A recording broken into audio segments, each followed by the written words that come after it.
Screen? Yep. All right. Thank you.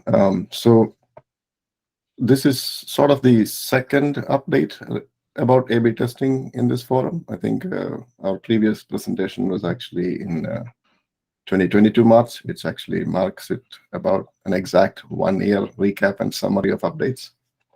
And Mika from Optimizely would be co-presenting with me. I will run through the updates, overview and stuff, and then Mika will take over from the demo and complete the rest of the deck.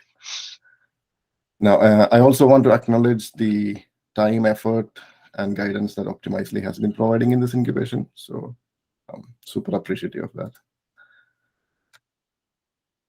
So just to recap, in case anyone is not familiar with the topic here, client A/B testing usually refers to integrating experimentation-related changes in a browser. Typical flow is that the page that would like to A/B test would have a script. When the browser loads the script, it will actually fetch the A/B testing configuration from the provider.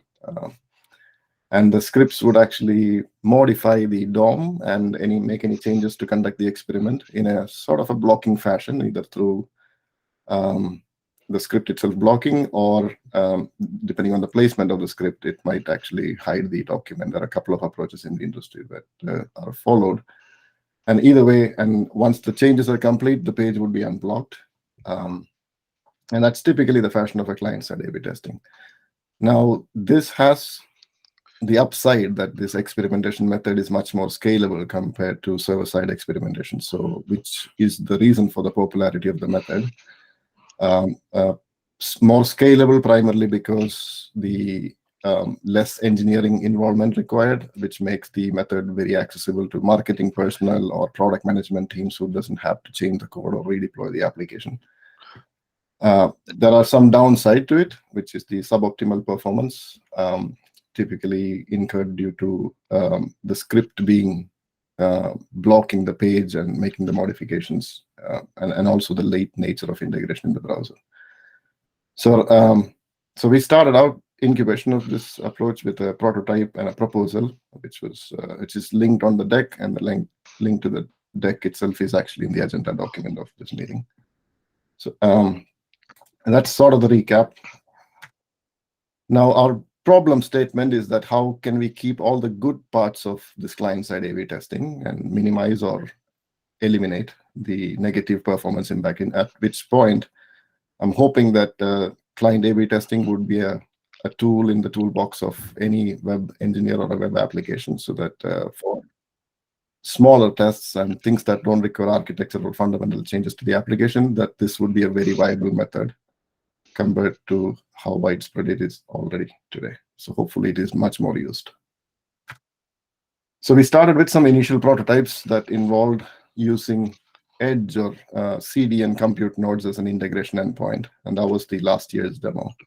The main reason and the highlight of this method is actually the Edge allows parallel federation to origin and A/B configuration, which is sort of sequential once you're in the browser. So this allows us to reduce the latency required in fetching the A/B configuration, which at Edge makes it parallel.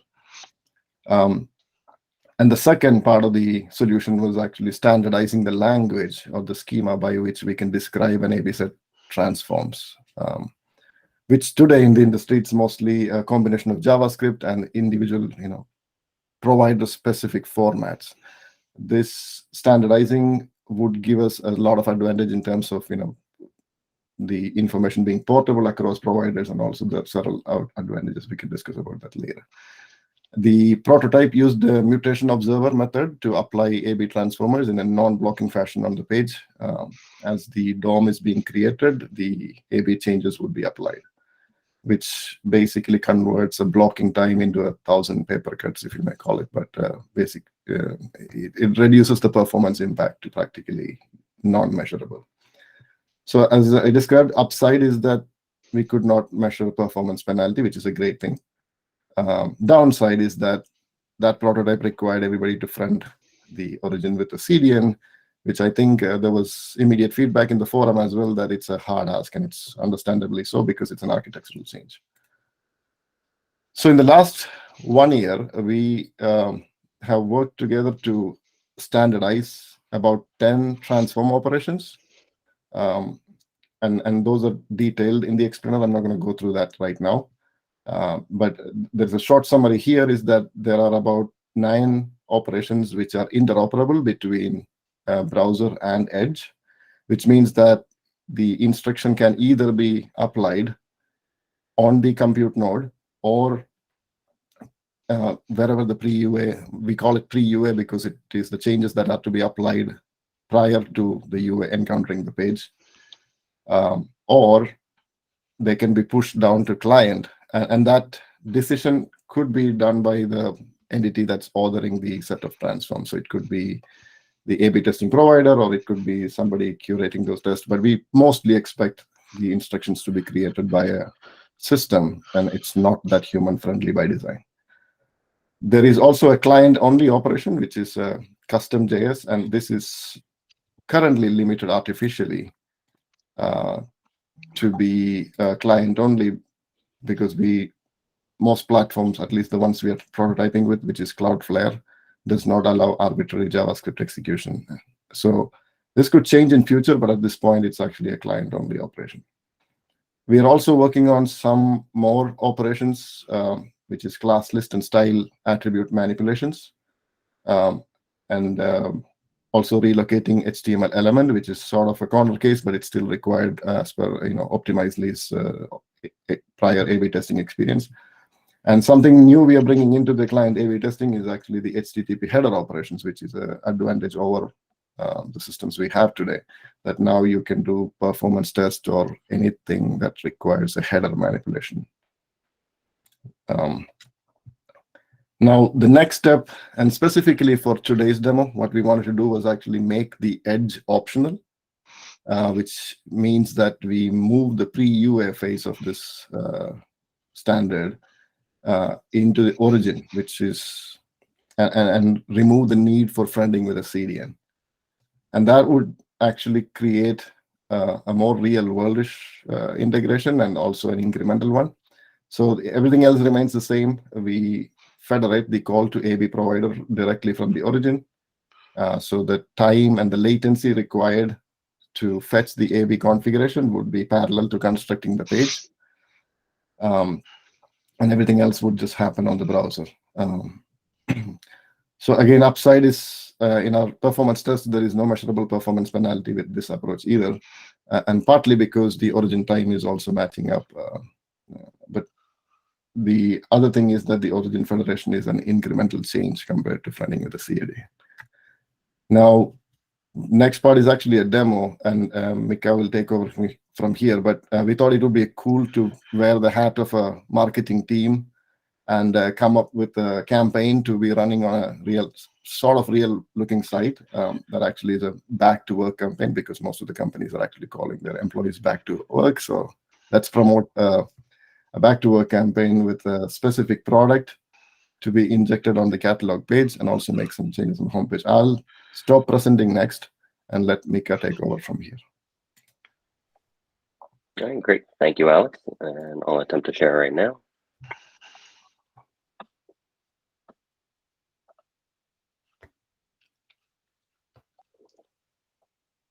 Okay. Can you see my screen? All right, great. So yeah, so we decided to use a site called atticandbutton.us, which is a site that Optimizely has built for kind of showing off the functionality of experimentation, and whether it's client A/B testing using our snippet functionality usually. And I'll show right here. It is built on the Shopify platform, and it's intended to mimic a like normal-ish retail site where you have a homepage here, landing page. You can scroll down for featured products and all sorts of interesting things like that. And subscription ability. There's like search and about us. We have a blog and a catalog page, so it's navigable here, and you can filter by different types of inventory and all that. So There's retail sites are a big users of experimentation for a number of different reasons, usually for experimenting, but also for personalization types of reasons, like the back to work campaign. And so to show what we have done with our demo here is, for example, we have our we are going through the Cloudflare worker here in order to kind of front the Attic and Button US site.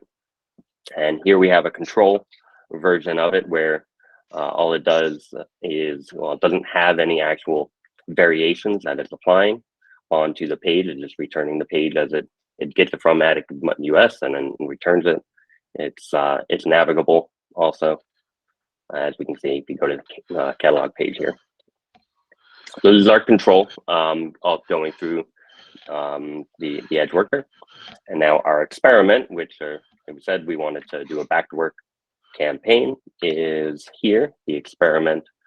What we've done is we've changed the background image to a different image. We've changed the title in the homepage to Ready to Go Back to the Office. And with the same set of transformations that we'll show in a few minutes, it also applies a change where we inject a new item into the catalog page here at the front, and it makes all that change. Like this is all these changes are done on the client side using our mutation observer for as DOM is constructed, and the code is there. So that's one example. We have other examples of more comprehensive versions of tests, like different kinds of functionality that we can do, but that's more for testing the functionality of the operations themselves. This example is more along the lines of what a real experiment might entail, or a real campaign from a marketing team's perspective would be. And so this page is showing off the architecture of our demo in a couple different ways, using a block diagram and also a web sequence diagram. But the idea is basically that we go through the Edge worker to federate the call to the origin, use it as we grab from Attic and Button.us, and at the same time we grab from GitHub the transforms that we want to apply to the page, and we can do that in parallel. But what the client receives at the end is simply the final HTML along with the variations to be applied in the scripts themselves. So this could have been done directly from the origin without going through an Edge worker as well. But the architecture and the representation that we have developed makes it easy to, if you are going through an Edge worker, you can have more functionality in the Edge. But, all right, and then this is an example of the actual transformations that we're applying on the page. It's a list of transformations where we have 3 of them that we've applied here. The format is on UA. The first parameter here is where to apply it. We have on UA versus pre-UA, pre-UA being on, say, an Edge worker or at the origin, if you can handle it there.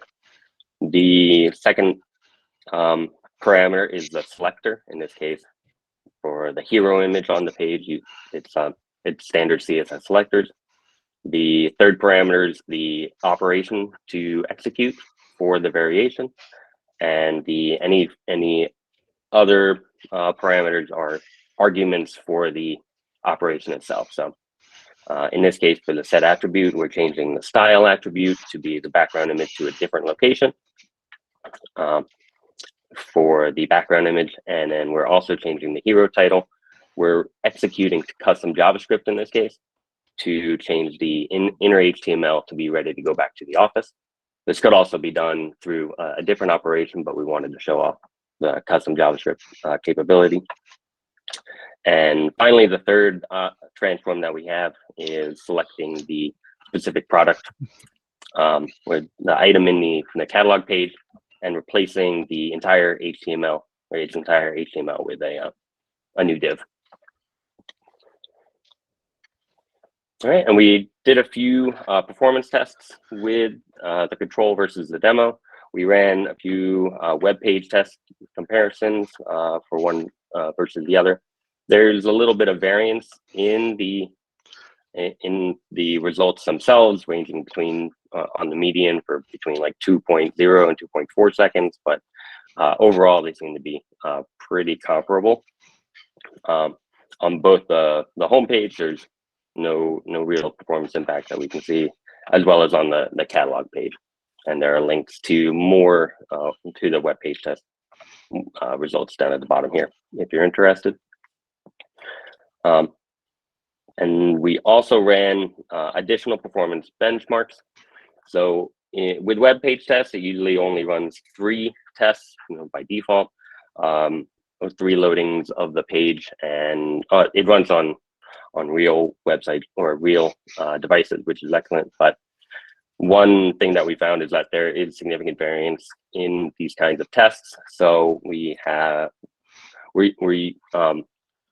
executing using a different mechanism. The way that we ran these trials was using Puppeteer, which is a library that lets you execute headless Chrome to load a page, to record the performance timings, and to shut down. And we're running this in an AWS Lambda function, and just in parallel, running 500 trials each for the different pages that we wanted to test against. So the homepage control versus the homepage back to work campaign, and the catalog page control and catalog page back to work campaign, where this column is the median of the onload event time in milliseconds for all of the 500 trials for each of those pages. And we also wanted to highlight that the median delta between the two is very small. Only 12 milliseconds were added for about 12 milliseconds for the execution and the application of the variations for the homepage, and only 19 on the catalog page. And these are pretty similar to what some existing A/B experimentation, like to optimize the snippet, the time it takes to execute as well. So yeah, overall, the point was that we are not seeing any measurable performance impact in our results on the demo pages. Yeah, so that's where we're at, and we have several. We have a lot of discussions and lots of things that we want to work on and improve on and cover in the next year or so. So yeah, work in progress. And what's next? One big thing is to improve our prototyping and performance testing suite, make it more robust and more consistent and stable, more less variable, so we can really highlight where and when there are performance impacts to the page using our representation. We are continuing to work on a few additional operations that we want to investigate, like the header changes and like the redirect, things like that, and also fine-tuning some of our existing operations based on how we are using them in our tests. And we're also working on other platform and framework specific integrations, like different origins and how they would actually work in the wild. One big thing that we also have to cover is incremental transformation fetch, or dynamically receiving or obtaining new transformations as a visitor navigates the site or goes through a site, especially during the life cycle of a single page application. And that's one big thing, because that unlocks a large part of experimentation, which is called like behavioral experimentation. So that if a user goes and does X, scrolls this far, or of the users that click this button, for example, do we get better results if we change and do X versus Y as a result of that? So And we don't know that just on the initial load of the page. So as a visitor navigates the site, we need to be able to dynamically obtain additional transformations. We also, and this is a very exciting possibility as well, is exploring browser native implementation of the applicator. We're looking into bundling the actual applicator into different languages that can just be kind of bundled and shipped off to in different ways, and having that also implemented in the browser specifically would hugely help in terms of not needing to include that in the payload of every time you're executing an experiment on a page, and that would help with performance tremendously. We expect. Also exploring performance trade-offs with directives like the 103 early hint directive and other things.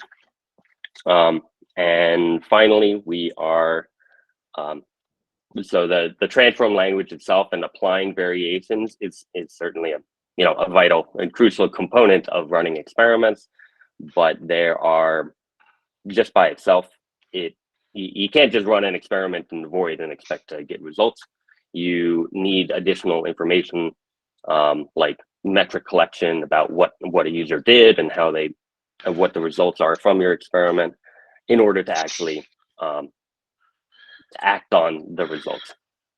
So we are exploring that along with the SPA and dynamic decision making that happens during a full experiment, to try to see how to ensure that the language representation will kind of cohesively live along with an actual running experiment in the wild. And I think that's all I have. Cool. Let me turn off recording and